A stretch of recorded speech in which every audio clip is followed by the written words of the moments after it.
तो सबको नमस्ते भाई, सबको राम राम, सबका स्वागत। आज जी। दिन है सैटरडे, डेट हो गई है 17 जनवरी 2026। आज हमारा सब्जेक्ट है 50 millesimal potency in theory and practice, written by doctor Harimohan Chaudhary.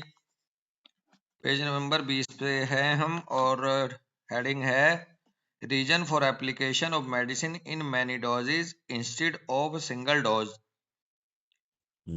Many doses में मेडिसिन को अप्लाई करने का जो कारण है सिंगल डोज की जगह, वो बताएंगे। कह रहे वन स्मॉल, ब्रैकेट में कह रहे नंबर 10 पॉपी सीड साइज, शायद यही होगा, ग्लोब्यूल जी। Soaked with medicine if placed on the tongue touches only a few nerves.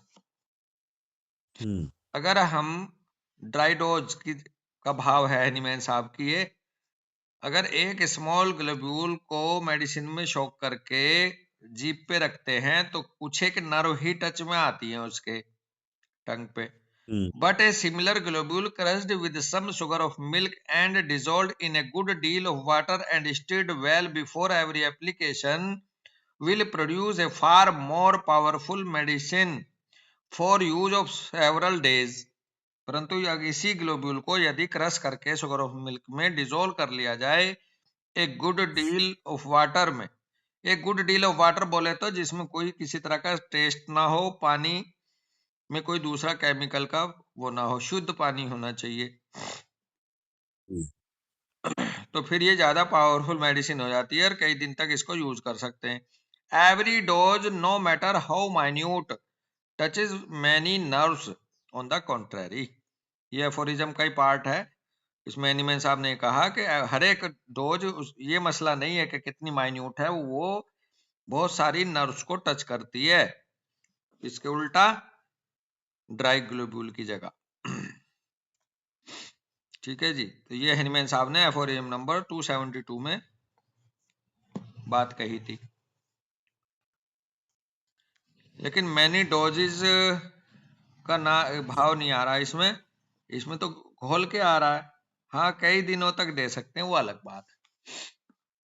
Single globule को ड्राई को नहीं दे सकते, वो एक ही बार में हो जाएगा काम, जबकि अगर उसे घोल लोगे तो उसे पानी में कई दिन तक चला सकते हो, तो इस तरह से सरल हो जाता है। आगे कह रहे हैं how long first prescription will continue. First prescription को कब तक कंटिन्यू करना है भाई? थोड़े हाँ हूँ करते रहना, मेरी आवाज बीच में गायब हो जाती है। हेलो जी सर। जी सर। हाँ, long continue, how long first prescription will continue doctor श्रे। कह रहे हैं the dose of medicine, bracket में कह रहे हैं of the first prescription that acts without producing new troublesome symptom is to be continued while gradually ascending so long as the patient with general improvement. बहुत ही अच्छी information है doctor श्रे यहाँ कि जो डोज ऑफ मेडिसिन है that act without producing new troublesome symptom, अगर कोई नया ट्रबलसम सिम्टम पैदा नहीं हुआ है जब तक, और कंटिन्यू ग्रेजुअली असेंडिंग करते हुए इसको हम देते जाएंगे जब तक पेशेंट का जनरल इंप्रूवमेंट होता जा रहा है। जी गुड। बस एक बात का ध्यान रखना कि डॉक्टर साहब आराम तो आ रहा, आराम आ रहा है जी, बढ़िया आराम आ रहा, कोई नया ट्रबलसम सिम्टम नहीं आना चाहिए बस, अदरवाइज बिल्कुल। आप देते जाओ। ये जो हम पीछे पढ़ते हुए आते रहे अब तक कि भाई एक बार केस मूव कर गया अपनी जगह से तो रुक जाओ, बिल्कुल। जब तक रिकवरी चलती जा रही है रुके रहो। वो सेंटिसिमल पे तो था, लेकिन इस केस में अगर जनरल इंप्रूवमेंट आ रहा है अमितपाल भाई जी। और नया कोई ट्रबल सिम्टम नहीं आ रहा, हम्म। तो तब तक आप ग्रेजुअली असेंडिंग करते हुए पावर को देते जाओ, तभी आपका वो time of cure, time of recovery 1/2, 1/4 या उससे कम हो सकता है। Beings to feel in mild degree to return of one or several old original complaints, और ये इम्प्रूवमेंट आता जाए और begins to feel in mild degree of return of one or several old original complaints। जी। तो अब general improvement भी आता जाए, और यहाँ वैसे तो फुल स्टॉप लगा रखा है, लेकिन बिगिंस शुरू करा है इन्होंने स्मॉल लेटर से। begins to feel the mild degree of return of one or several old original complaints। तो और हो सकता है तब रुक जाओ जब पिछला कोई सिम्टम आने लगा पहले वाला ओरिजिनल कंप्लेंट्स का, यानी कि वहां फिर होम्योपैथिक एग्रावेशन कहेंगे उसको। Old original several old original complaints के यदि वापस आए, लेकिन ये तो old symptom reappear during recovery भी है अमित पाल भाई। बिल्कुल जी। तो ये शायद बॉस ये तो बॉस यही बात हो गई ना कि ओल्ड आ रहे हैं तो यानी ट्रीटमेंट का पार्ट सही चल रहा है। हाँ, तो अभी मेडिसिन तो फिर भी देते जाएंगे ना। फिर भी हाँ देते जी। जाएंगे, क्योंकि हाँ, हमें देनी तो तब दूसरे के लिए सोचना है ना जब न्यू ट्रबल्सम आएंगे। तब रुकना ओल्ड है। आने का मतलब ये हुआ कि रास्ता सही चल रहा है, सही रास्ते पे ही चल रहा है। हाँ, लेकिन पता है दीपशिखा, फिर इसमें इसमें जो जब आपका ट्रीटमेंट लगभग पूरा होने वाला होगा, तो तब हाँ होम्योपैथिक जी। एग्रावेशन का इसमें जगह भी दी गई है। हाँ और ठीक उस है। जगह में देते हुए उन्होंने 161 एफोरिज्म में कहा कि ओल्ड ओरिजिनल कंप्लेंट्स एग्रावेट या रिएपियर, कुछ ऐसा था। मैं हम्म उसमें जा रहा हूँ हम्म सर, ऑर्गनन में निकालो, बुक निकाल रहा हूँ। 161 में 160 हाँ 161 में एनिमैन साहब ने कहा कि when I here limit the so-called homeopathic aggravation, or rather the primary action of homeopathic medicine that seem to increase somewhat the symptoms of the original disease to the first or few first hours, this is certainly true with respect to disease of a more acute character and of recent origin। यहां तक तो अलग part बताया उन्होंने acute के लिए, कह रहे but where medicines of long action have to combat a malady of considerable or of very long standing, where no such apparent increase of the original disease ought to appear during treatment, it does not so appear if the accurately chosen medicine was given in proper small gradually higher doses। तो gradually high doses में अगर chronic case में दे रहे हैं तो वहां ऐसा aggravation नहीं आता 50 मिलीसिमल से। Each somewhat modified with renewed dynamization, जिसको हम थोड़ा सा डायनेमाइज करके एटीन्यूएट करके हायर अप करके देते जा रहे हैं। फिर ये पॉइंट है हमारे मतलब का, कह रहे हैं such increase of the original symptom of a chronic disease can appear only at the end of treatment when the cure is almost or quite finished. तो दीपिका ये जो बोल रहे हैं कि ओरिजिनल कंप्लेंट्स के ओल्ड ओरिजिनल कंप्लेंट्स के 1 या सेवरल सिम्टम्स तभी आएंगे 50 मिलीसीमल के हिसाब से, तो जब ट्रीटमेंट का एंड होने वाला होगा और फिर हमें रुक जाना है। हाँ फिर हमें रुक भी जाना है। तो बहुत अच्छी बात ये कही। दो बातें हो सकती हैं, एक तो ये है कि 1 बाय 1 एक एक करके पुराने जो सिम्टम है वो भी आते जा रहे हैं, निकलते जा रहे हैं। लेकिन ओल्ड ओरिजिनल डिजीज, ये जो ओरिजिनल वर्ड आया ना दीपशिखा, डॉक्टर अमित भाई, डॉक्टर अभिषेक, जी। और ओरिजिनल डिजीज ये बिल्कुल उसके लिए है जो शुरुआती था, जो शुरुआत हुई थी जिन सिम्टम्स से लेकर के नेचुरल डिजीज के, ये उसका भी भाव देता है। ये ओरिजिनल सिम्टम्स वही होते हैं, क्योंकि ओरिजिनल सिम्टम बोले तो जो प्राइमरी शुरुआत रहे होंगे, नहीं तो फिर ओरिजिनल कहाँ रहे, वो तो फिर सेकेंडरी हो गए ना दूसरे। ओरिजिनल सिम्टम्स वो जो सप्रेस होकर के फिर दूसरे फॉर्म में आए थे और हाँ, अब वापस दूसरे एक्सप्रेस फॉर्म हो रहे से हैं। पहले सप्रेस होकर दूसरी फॉर्म से पहले वाले, है ना। हाँ हाँ, तो जब वो आने लगे तो समझ लो कि अब आप मेडिसिन को रोक सकते हो।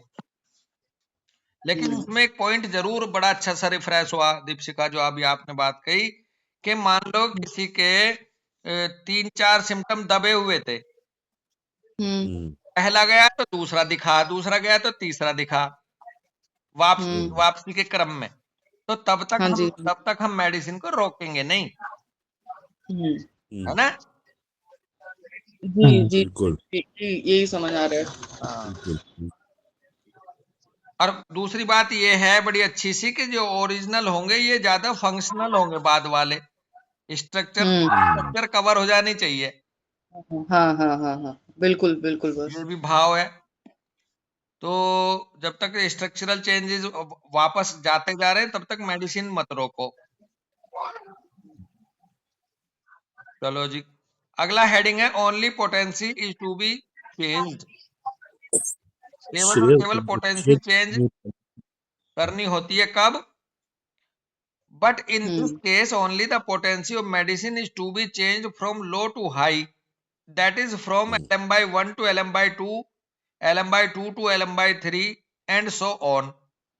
अगर आपका केस सही दिशा में जा रहा है डॉक्टर अमितपाल भाई, डॉक्टर दीपशिखा, तो आप उस केस में पहले तो बनता है कि LM/1 जो मान लो शुरुआत करी उसको स्टेप अप करके दे रहे हो कुछ दिन तक, आगे आएगा 7 डेज या 15 डेज का टाइम।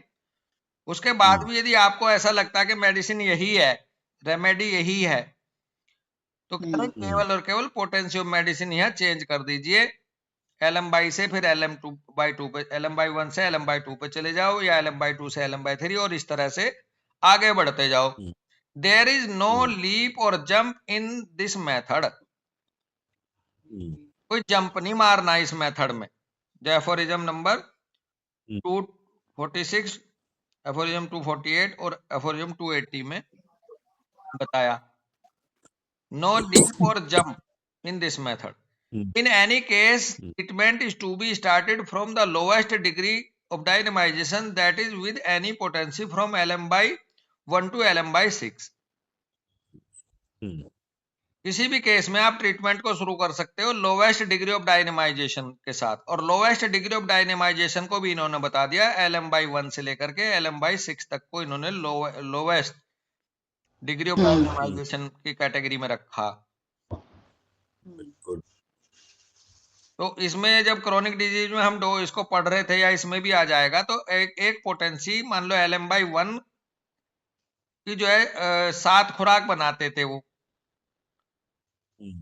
तो अगर 7 खुराक जनरली बनाते हैं, तो अगर मान लो आपने TDS दिया है तो जल्दी खत्म हो जाएगी, अगर सिंगल डोज एक दे रहे हैं तो वो 7 दिन तक चलेगी, अल्टरनेट दे रहे हैं तो 15 दिन तक चलेगी। उसके बाद फिर आप अगर मेडिसिन वही इंडिकेटेड हो रही है तो फिर नेक्स्ट पोटेंसी पे चले जाओ, है जी? हाँ जी हाँ जी। थोड़ा सा एक बार फिर से समझाइए, हम नहीं समझ पा रहे इसको ठीक से। बेसिकली जब हम पढ़ रहे थे क्रोनिक डिजीज बुक, तो उन्होंने डोज को देने का ड्यूरेशन भी बताया था, एक पोटेंसी को देने का ड्यूरेशन, और ड्यूरेशन कुछ ऐसा था कि एक LM/1 अगर दी शुरू करी है तो उसके जनरली 7 खुराक बनाते थे वो, 105 120 ml पानी में बनाते हैं दीपशिखा। अच्छा, ये जैसे जो अभी पहले बताया कि उसका एक ग्लोबुल क्रश करके शुगर ऑफ मिल्क के साथ वाटर में, तो 7 डोज उसके ही LM/1 हाँ, 8 टेबल स्पून फुल वाटर में घोलना होता है जनरली। ठीक है। अब उसकी 15 ml की एक खुराक है, हाँ हाँ तो 15 ठीक है। 120 या 15 105, 7 खुराक बनी। अगर आपको लग रहा है कि एक्यूट केस है और आपको TDS देनी है, ठीक है, तो आपकी 2 या 3 दिन में खत्म हो जाएगी वो पोटेंसी। हाँ फिर आप नहीं बना लो अगर वही इंडिकेटेड है। अच्छा। और अगर आपने वंस ए डे दे रहे हो किसी क्रोनिक केस में, तो वो 7 दिन तक चलेगी, ठीक है। हिला के उसको। और यदि अल्टरनेट डे से दे रहे हो, तो वही 15 दिन चल जाएगी। तो 7 दिन मतलब 7 खुराक के बाद जनरली एक रूल ये है कि आप नेक्स्ट अगर मेडिसिन वही लग रही है कि यही चलेगी अभी, तो फिर अगली पोटेंसी बना लो, फिर 7 खुराक। अच्छा अच्छा, हाँ, ठीक है, ठीक ऐसा भाव है। और एक ठीक दूसरी है। इन्होंने ये बात बड़ी अच्छी कही है कि LM/1 से लेकर के LM/6 तक की पोटेंसी को इन्होंने लोवेस्ट डिग्री ऑफ डायनेमाइजेशन माना हुआ है हुँ, LM पोटेंसी में। हम्म, हुँ, आगे कह रहे हैं ये disease is specially chronic do not aggravate suddenly but gradually and slowly.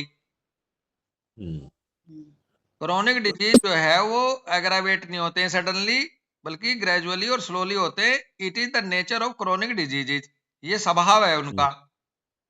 Hmm, So the potency of medicine should not be suddenly increased. हुँ, इसलिए पोटेंसी को सडनली इंक्रीज नहीं करना इन केसेस में। It is to be increase gradually by degrees. तो इनको gradually degree में, तो इसलिए तो अल्टरनेट दे के 15 दिन तक चलाते हैं क्रोनिक डिजीज में। हुँ, तो ग्रेजुअली हाँ, इंक्रीज करेंगे इसको। And the cure also comes gradually and slowly. और क्रोनिक डिजीज में क्योर भी ग्रेजुअली एंड स्लोली आएगा। हुँ, बिल्कुल इट इज द नेचर अच्छे of real cure, so to हुँ, होम्योपैथिक क्योर। यही वास्तविक स्वभाव होगा क्योर होने का, यानी कि होम्योपैथिक हम्म, क्योर का क्रोनिक डिजीज के खास करके। कोई क्रोनिक डिजीज जी सडनली क्योर हो गया, सडनली आराम आ गया उसमें, तो वो शक करना बनता है ना उसमें। बिल्कुल। कह रहे हैं आगे सर प्रीवियसली। इसमें एक चीज पूछनी थी हाँ कि जी अगर भाई। सर आराम आ रहा है पेशेंट को तो तब भी अगर हम तब रोक दें तो फिर क्या दिक्कत आ जाएगी? दिक्कत नहीं आएगी। वो जो आपका ड्यूरेशन शॉर्ट होना था ना डॉक्टर सरे, जी सर। तो आप 1 महीने की जगह 15 दिन में किसी को ट्रीट कर सकते थे। वो ड्यूरेशन ऑफ जी सर क्योर जी जी अगर जी आपको जी घटाना है, जी जी सर। उसके लिए आप कर सकते हो। अदरवाइज अगर आपका एक बार मूवमेंट शुरू हो गया तो आप रुक सकते हो, क्या दिक्कत है, रुक जाओ। ओके सर पुरानी ओके सर। पुरानी थ्योरी तो यही कहती चली आई है। पुरानी जी सेंटिसिमल की सर। थ्योरी तो यही कहती चली आई, डोज दे दी, जब तक चेंज आ रहा है तब तक छेड़ो मत। हम्म हर्बर्ट रॉबर्ट साहब ने, कहीं मैं पढ़ रहा था, उनकी बहुत पहली याद आ गई कॉलेज डेज की। उन्होंने कहा कि जैसे क्योर कुछ ऐसे है जैसे किसी ढलान पे खड़ी हुई गाड़ी, आपने उसको एक धक्का देना है बस अपनी डोज से। अगर वो गाड़ी जब तक ढलती जा रही है, चलती जा रही है, तब तक छेड़ो मत। ये तो था पुराना। 50 मिलीसिमल में ये कहा है कि उस गाड़ी को हल्का हल्का सा पुश बनाए रखो ताकि वो तेजी से पहुंच जाए अपने डेस्टिनेशन पे। समझ रहे डॉक्टर सरे? जी सर। तो अगर आपका केस मूव कर गया है तो आपको रुकने को मना नहीं कर रहा कोई, लेकिन अगर रिकवरी फास्ट चाह रहे हो तो 50 मिलीसिमल में ये गुंजाइश है। जी सर। क्लियर है ना दोस्त? हाँ जी सर। आगे इसमें कह रहे हैं previously medicine would have been applied with long gaps, that is from 30 to 200 200 to 1 m and so on. पहले क्या था, मेडिसिन को लॉन्ग गैप्स के हिसाब से अप्लाई करते थे, यानी कि 30 के बाद 200, 200 के बाद 1000 और इस तरह से। So there was no similarity of the disease state with that of medicinal state. यहाँ तो एक तरह से सिमिलरिटी जो है डिजीज स्टेट की और मेडिसिनल स्टेट की मेल नहीं खाती। It hmm, was and is illogical and unscientific. और ये इस तरह से इलॉजिकल और अनसाइंटिफिक भी सेंटिसिमल स्केल के हिसाब से माना। But the mode of administration of medicine according to new method is quite compatible with the hmm, progress of the disease stage, so it is more scientific। बहुत ही अच्छा भाव, हम्म, बारीक भाव है। न्यू मेथड के हिसाब से ये जो डिजीज जिस तरह से प्रोग्रेस करता है, डिजीज कभी भी जंप में थोड़े ना प्रोग्रेस करता है, वो ग्रेजुअली बिल्कुल वेव लाइक स्टेट में करता है। हम्म, हुँ, और 30 से 200 का मतलब है जंप मारना, दीप शिखा। जी, हम्म, जी। और इस न्यू मेथड में तो अगर हम उसको स्टेप अप करके दे रहे हैं 0/1 को ग्रेजुअली, तो हम एक उस डिजीज के बढ़ने की जो पेस है हुँ, उसी के हिसाब से ही चल रहे हैं हम मेडिसिन देना भी। जबकि 30 से 200 और 200 से 1000 एक जंप माना जाता था, और वो डिजीज स्टेट मेडिसिनल स्टेट से मेल नहीं खाती थी। इसका भाव पता है एक जगह और आएगा, हालांकि इन्होंने कहा ये साइंटिफिक है ज्यादा न्यू मेथड। और ये भाव कहाँ आया, हम क्रॉनिक डिजीज पढ़ रहे थे तो वहां हैनीमैन साहब कह रहे हैं कि यदि आपकी रेमेडी सुटेबल है, रिजल्ट आया नहीं, तो आपने मान लो 6 दी तो 12 दो, 12 दी तो फिर 18 दो, या 12 के बाद 30 दो। अगर 30 पोटेंसी से भी रिजल्ट नहीं आ रहा और मेडिसिन है सेम, मतलब राइट रेमेडी, तो कह रहे हैं 30 से नहीं रिजल्ट आया तो फिर आप 18 दे दो, नीचे आओ। तो इसमें ये जो अप डाउन कर रहे हैं ना हैनीमैन साहब, वो इसलिए कर रहे हैं कि आपकी मेडिसिनल स्टेट और डिजीज स्टेट जहां से मिनिमम हो जाएगी वहीं रिजल्ट आने लगेगा। जी जी। ऐसा न्यू मेथड में नहीं है। न्यू मेथड में आपका ग्रेजुअली, मतलब न्यू मेथड में ये वाली हर्डल जनरली नहीं मिलती, जंपिंग वाली। मैं फिर कह दूं, डायनेमिक डिजीज हमेशा एक वेव फॉर्म में होगा, एक जर्की नहीं होगा। इसका मतलब साहब भी खूब लड़ रहे थे उस समय ना। हाँ, हैनीमैन साहब ने तो फिर निकाला ही उसका भी तोड़ कि ये 30 से 200। ये तो ऐसा समझो जैसे कोई गाड़ी चला रहा है ना, और एक तो ग्रेजुअली रेस दे रहा है बिना जर्क मारे, एक गियर पहले से तीसरे में लगा दे रहा, झटका मार रहा गाड़ी में, कुछ ऐसे होगा। ये कैसे चलेगा, ये क्योर ये ट्रीटमेंट, जैसे कि बिल्कुल हार्मोनाइज वे में गाड़ी चलती है बिना झटका लगे, है ना। तो ये भाव कुछ ऐसा है। और बल्कि इन्होंने कहा कि ये वाला जो न्यू मेथड है ये ज्यादा साइंटिफिक है। और मैं आपको एक बात बताऊं, अगर किसी के दिमाग में ये आ रहा हो कि भाई ये मेडिसिनल स्टेट और डिजीज स्टेट का लोचा होता भी है या नहीं होता, तो आप याद कर लो बड़े सर का वो केस, जिसमें बड़े सर ने एक केस में दिया था जिसके जो बच्चा पेट में था और उस पेट में उसके फीटस इंटेस्टाइन में गांठ थी। तो बड़े सर ने जब दवाई दी तो 1-2 महीने बाद देखा कि ना तो वो गांठ बढ़ी ना घटी। तो बड़े सर ने वहां ये बात कही थी कि यहाँ मेडिसिन तो राइट थी, लेकिन मेडिसिन की जो वो पोटेंसी थी वो सिमिलिमम नहीं थी। मिनिमम नहीं है। तो उन्होंने उसी मेडिसिन की स्टेप अप करके दी दीपशिखा नेक्स्ट पोटेंसी, वो क्योर हो गई गांठ। याद आ रहा है कि दीपशिखा आपके सामने था केस? नहीं, मेरे सामने बॉस, लेकिन आपने इसका पहले जिक्र किया एक ये बार। बेसिकली उनकी भतीजी का केस है। वही केस था तन्मय तन्मय सर की सिस्टर का केस था। जो वो बच्ची जब प्रेग्नेंट थी तो उसके जो फीटस था उसका केस था ये। जी। और भाई मजा आया हमें तो, उस दिन समझ में आ गई कि ये तो पोटेंसी की भी स्टेट डिजीज की स्टेट से मैच करनी चाहिए।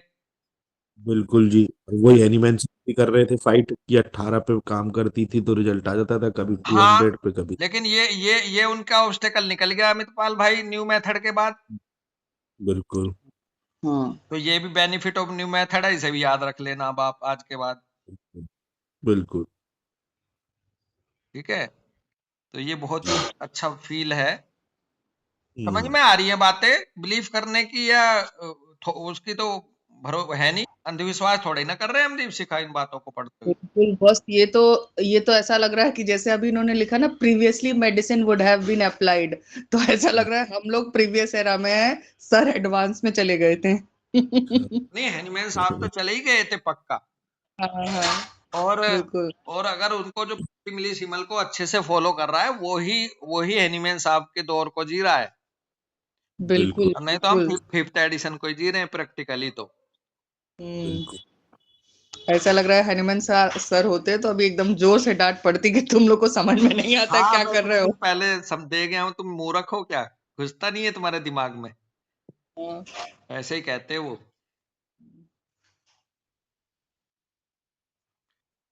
तो अगला हेडिंग है proper time of second prescription कब है।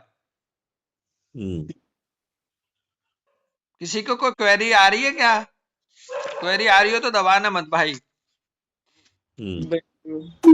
आ रही है, लेकिन पता नहीं वो सही है कि इसी नहीं। से हो रिलेटेड सकता होनी है मैंने चाहिए, इसी से रिलेटेड होनी चाहिए बेटा, दूसरा केस नहीं आना चाहिए हाँ, उसमें। इसी से रिलेटेड है, इसी से रिलेटेड है, इसीलिए जी बताइए।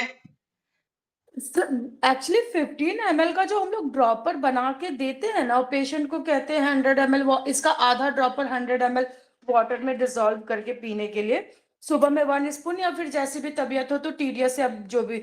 लेकिन वो मेडिसिन बहुत चलती है, मतलब मैं अपना प्रैक्टिकल प्रॉब्लम बता रही हूँ।